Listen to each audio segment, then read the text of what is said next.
Is a report on a research project in progress, and in respect to my fellow colleagues and presenters and looking at that very sumptuous looking buffet of very fine Indian food, we will make this rather short. One of the things that really stands out to me is that we need to understand where we are coming from, because in some ways we are talking cross purposes. As we look forward to how we deal with these digital materials, we have to look back and found ourselves in archival theory, because what we need to do has not changed. How we need to do it has. And I would caution you to look back to the words of Jansen when he speaks of the moral and physical defense of the documentary evidence of the activity, because that is why we are keeping these bits as evidence of the activity in which they participated in. And that encompasses more than just preserving the bits. We can have a very, very good digital repository that ensures that we have those bits, and those bits haven't changed. But if you take those bits out of context, if you do not understand the archival bond that exists between that set of bits and the other set of bits that were created and interacted with it, you don't have records. You have data.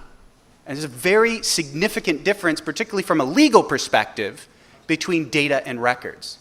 So beyond just preserving the bits, we have to look to the other elements that make it a record, specifically its naturalness, that it's a byproduct of an activity, that these records are interrelated, and that they gain meaning from each other and how they were used and filed and stored and participated in those activities together, that they are impartial, that they are free of external influence, that we have the authenticity of those records taken care of, and that they are unique.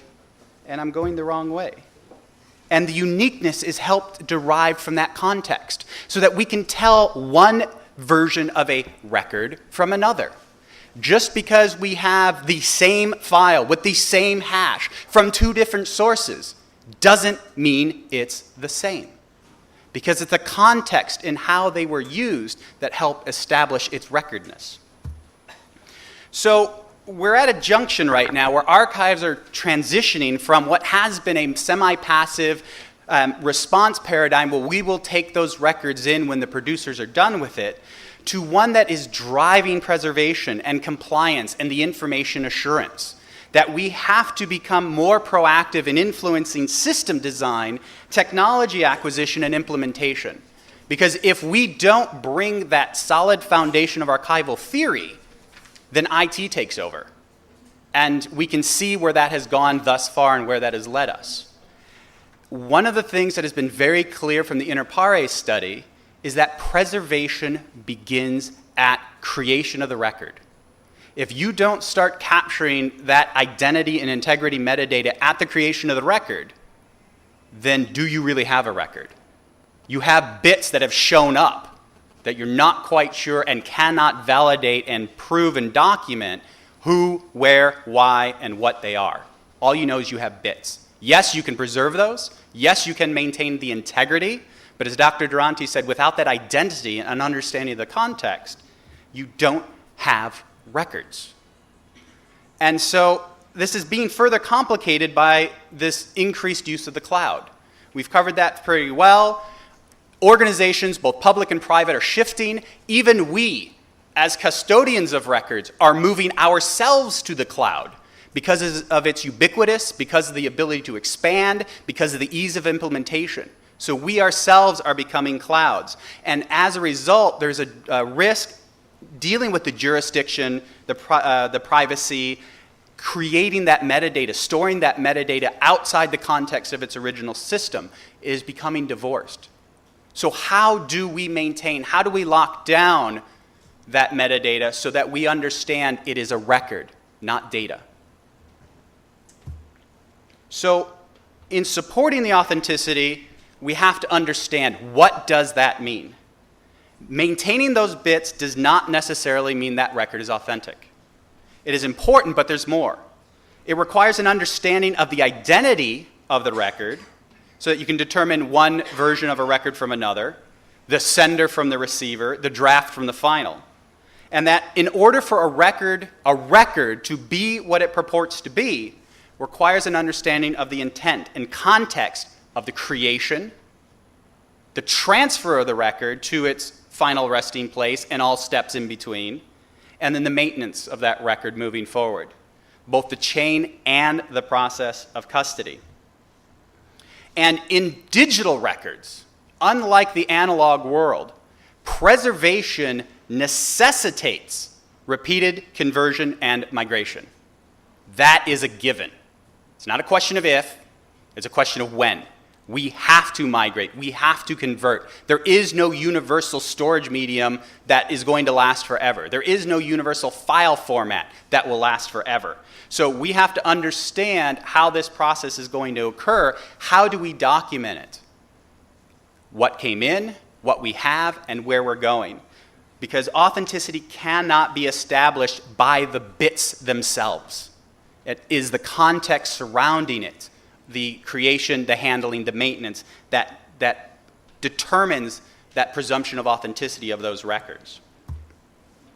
So what we have to ask ourselves, and this is the research that I'm undertaking, is what does authenticity mean to that repository that is accepting those digital records? And I'll give you a hint. In the case studies that I've been looking at, well over 2/3 of the individuals working on the project itself couldn't articulate what authenticity is. It's kind of a problem. They're the ones building, managing, maintaining the systems. And then we need to look at what technological contexts are supporting the assessment of authenticity in the records as they are being transferred into this repository. That we baseline them coming in, that we understand the context as they are coming in, that we look at the documentation of that authenticity as we are processing those records within the system itself. And then we have to understand what technological contexts of our system are supporting the maintenance of the authenticity over the long term. These are the questions that need to be answered moving forward to maintain that recordness. And I have examples from the case studies of these things. If you want to really know about them, see me at lunch. I am an archivist.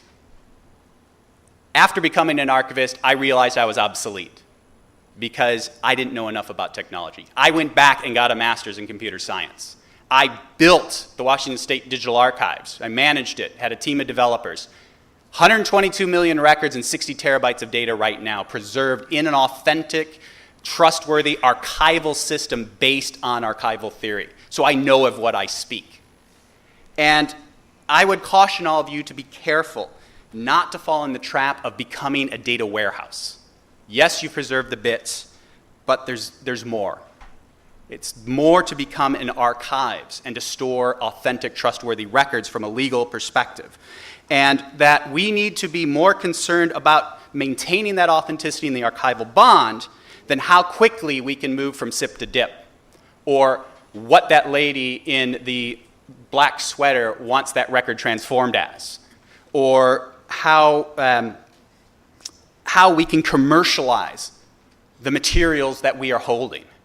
We need to look back to Jansen and understand that we are fearless guardians of that moral and physical defense of the records, and to maintain that recordness moving forward. We do what we do not for researchers today, but to defend those records for the future, so that future historians and researchers that are going to use those records in ways we've never even imagined before have those records as they were created, natural, interrelated, impartial, authentic, and unique. So take my comments for what they are. My personal experience. I didn't mean to be inflammatory, but I think we need a little discussion to match the heat of the food. So with that, I will thank you, and I will be happy to answer your questions at lunch, and I shall turn it over to my next colleague.